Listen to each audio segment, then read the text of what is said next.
इन्नल हम्दुलिल्लाह अस्सलातु वस्सलामु अला अशरफिल अंबिया'i वल मुरसलीन नबिय्यिना मुहम्मद सल्लल्लाहु अलैहि वसल्लम व अला आलिहि व अस्हाबिहि अजमाइन। रब्बि इश्रह ली सदरी व यस्सिर ली अमरी वहलुल उक़्दतम मिन लिसानी यफ़क़हू क़ौली। सूरह अल-बक़रा आयत नंबर 5। नबी अकरम सल्लल्लाहु अलैहि वसल्लम का इरशाद गिरामी है, खैरुकुम मन तअल्लमल कुरआन व अल्लमह। तुम में से बेहतरीन वो लोग हैं जो कुरान सीखते हैं फिर इसको लोगों को सिखाते हैं।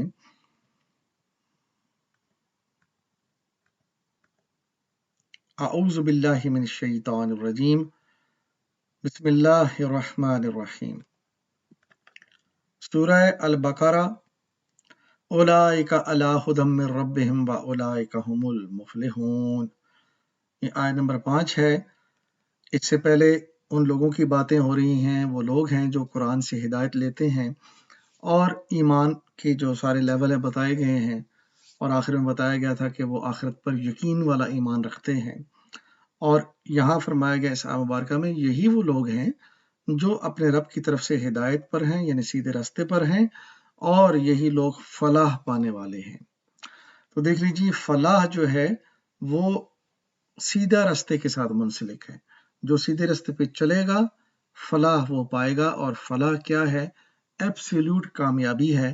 दुनिया और आखिरत की ज़िंदगी की सबसे बड़ी कामयाबी क्या है कि इंसान दुनिया से सुरखरू होकर जाए, अल्लाह की खुशनुदी हासिल करे और आखिरत में उसको जन्नत जो है वो मिल जाए।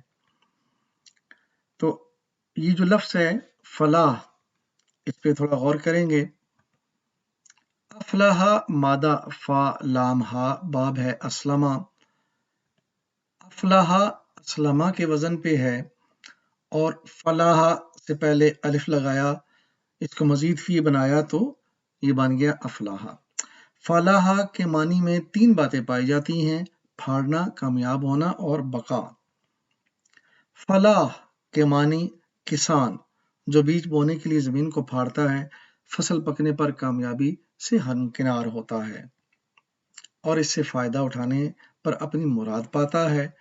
और अफलाह बमानी कामयाब होना, मुराद को पहुंचना, जो किसी को अपने अमल और मेहनत के नतीजे में हासिल हो।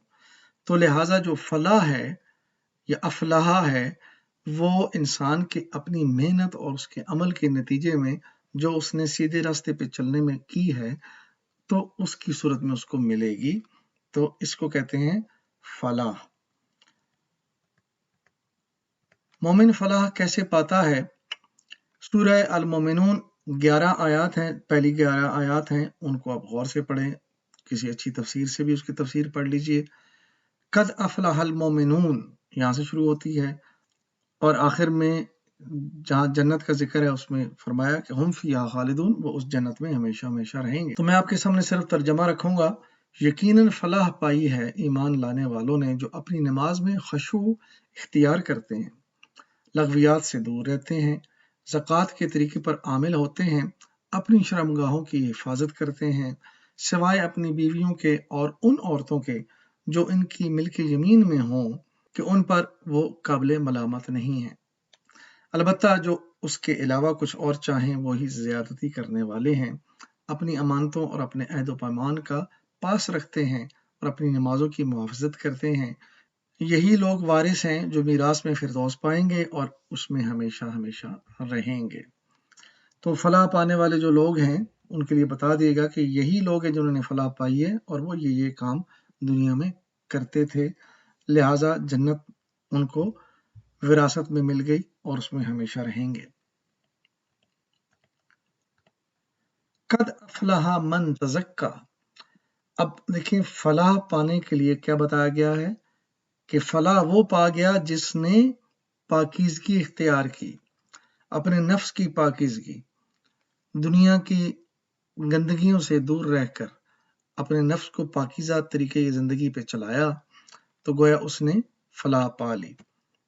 यानी कद का लफ्ज़ जब आ जाए तो इसका मतलब होता है एब्सोल्यूट डन, ये हो गया, तो वो काम हो गई, फलाह मिल गई उसको जिसने अपने नफ्स का तज़किया कर लिया। اور پھر دیکھیں سورہ شمس میں بتایا گیا ہے کہ اللہ پاک نے نفس بنایا اور اس نفس کے اندر اللہ تعالیٰ نے اس کو اختیار دے دیا کہ فجور بھی رکھ دی اور تقوی بھی رکھ دیا، چاہے تو وہ نافرمانی کرے چاہے تو وہ تقوی اختیار کرے، لیکن آگے کامیابی کا راز بتا دیا۔ وَنَفْسٍ وَمَا سَوَّاهَا فَأَلْهَمَهَا فَجُورَهَا وَتَقْوَاهَا قَدْ أَفْلَحَ مَنْ زَكَّاهَا۔ اور قسم ہے نفس انسانی کی اور اس ذات کی قسم جس نے اسے ہموار کیا، پھر اس کی بدی اور اس کی پرہیزگاری اس پر الہام کر دی۔ یقیناً فلاح پا گیا وہ جس نے نفس کا تزکیہ کیا، اور نامراد ہوا وہ جس نے اس کو دبا دیا۔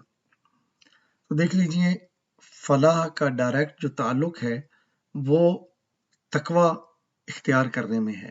جو تقوی اختیار کرے گا گویا اس نے اپنے نفس کا تزکیہ کر لیا۔ تو تقوی ہی اصل میں انسان کے نفس کا تزکیہ کا ایک ذریعہ ہے۔ تو جب ہم متقی بنیں گے، اور متقی کیسے بنیں گے؟ قرآن کو سمجھیں گے، قرآن کو پڑھیں گے۔ کیوں کہ قرآن فرماتا ہے الف لام میم ذالک الکتاب لا ریب فیہ ھدی للمتقین، یہ وہ کتاب ہے جس میں کوئی شک نہیں ہے اور یہ متقین کے لیے ہدایت ہے۔ تو ہدایت متقین کے لیے، اور اس میں جب ہدایت پہ چلیں گے تو تقوی ملے گا انسان کو، اور اس تقوی کے ذریعے سے انسان اپنے نفس کا تزکیہ کرے گا اور پھر کامیابی کی سیڑھیوں پر چلتا چلا جائے گا۔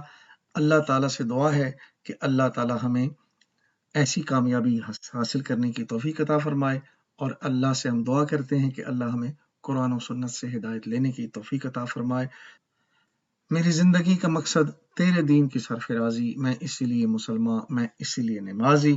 وآخر دعوانا ان الحمد للہ رب العالمین، الصلاۃ والسلام علی رسولہ الکریم، جزاکم اللہ خیرا۔